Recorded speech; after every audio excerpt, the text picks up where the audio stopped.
So let's take a look at some of the evolution of the JoyInButton. This is a joystick that is size the same size as an arcade button, a 30 millimeter arcade button.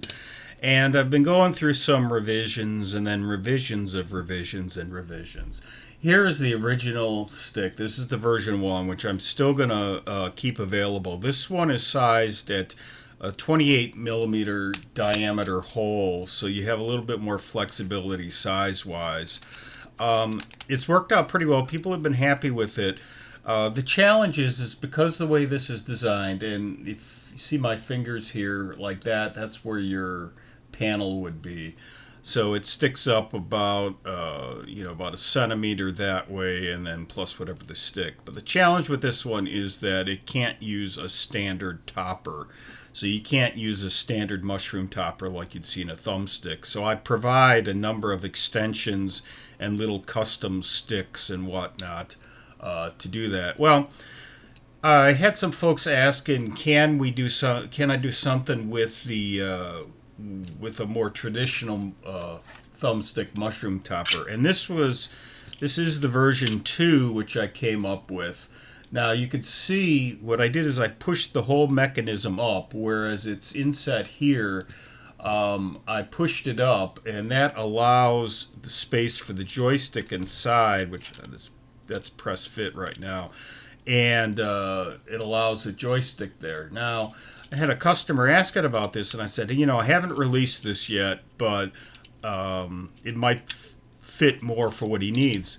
The problem is the diameter is bigger on it, as you can see, and it's very tall. It's very proud against the panel. So here it's more like over an inch. I'd say an inch and a half.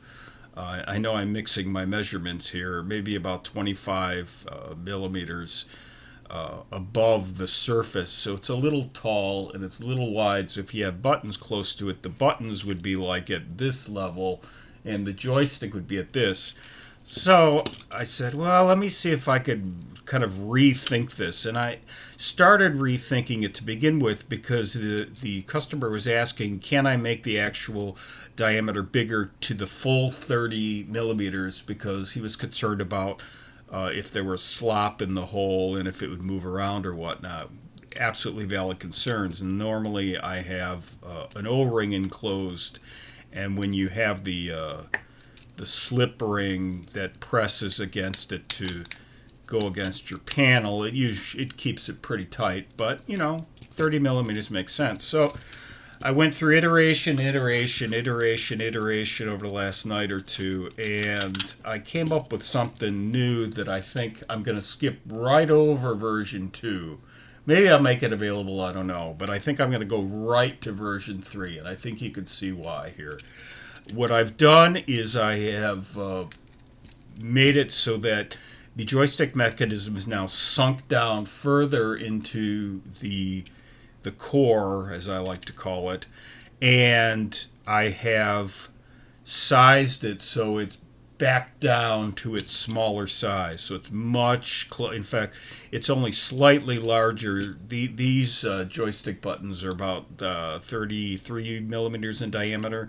This I have 36 because I still need to have a certain amount of lip so it holds into your panel. But this is now using a standard mushroom topper.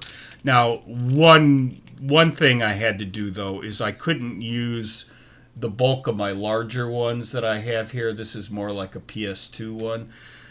This is the concave version of a topper. And the reason is its skirt is smaller. So this one, there's no way I'd be able to get this into a 30 millimeter hole, which is part of the reason why version 2 it was more above the surface. But now with the smaller one, I can get it in there.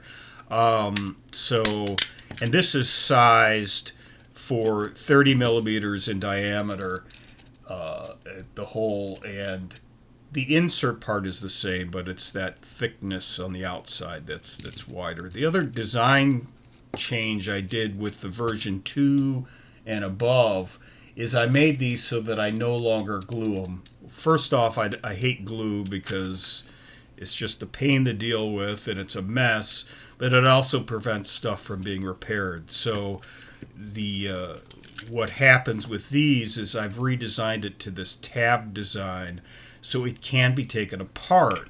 And this is new.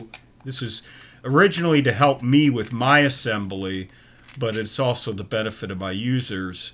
And you could see there's that part there, and the joystick mechanism part. This is a standard joystick mechanism, thumbstick mechanism with one of my custom circuit boards. It still requires one of my circuit boards because they're the only thing small enough to fit. I originally had these made up for the old version 1, and I use them all over the place. I use them in my MIDI stuff and my mini joysticks. So the joystick can come out. If it goes bad, I can get you a replacement board. So the bottom fits in like that, like you saw. I'm not going to put it back together. But now on the inside, here is where the magic of me carving out millimeter by millimeter.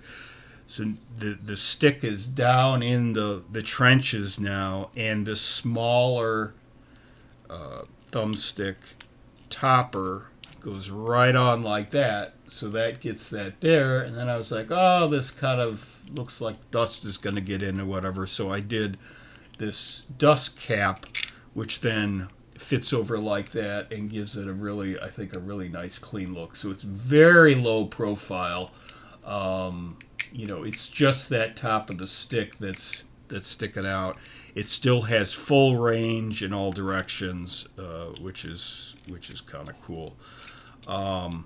There was also another question about, well, if a regular mechanism like you'd find in a full-size controller doesn't work, can something like a Joy-Con be worked? Well, I have experience with Joy-Cons. I make these little controllers for my folks with disabilities.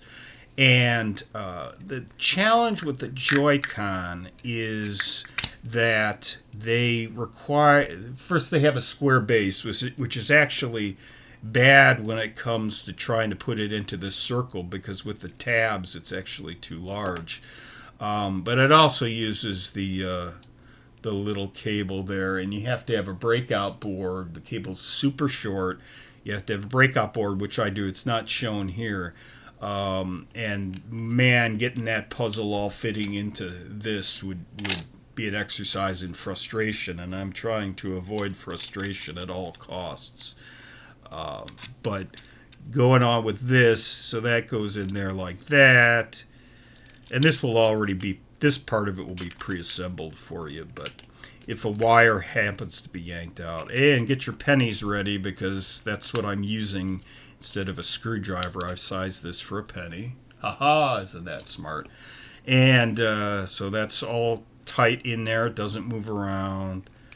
The topper goes on, and dust cover goes on, and you're good to go. So this, I believe, I'm going to hop right over to version 3, which I'm going to call this. And this, it's looking pretty good. I need to tweak a couple things, but other than that, it's good to go. It's going to require a 30 millimeter diameter hole. If you need it smaller, I still can, but I kind of like having it slightly bigger. I think that is a good idea because it gives it more strength too, which is always nice. And the whole installation will continue using the ring idea, where you have the ring and then you have the two screws that tighten it into there like that. So there we go. I think this is pretty exciting, and we'll get this out to folks pretty soon.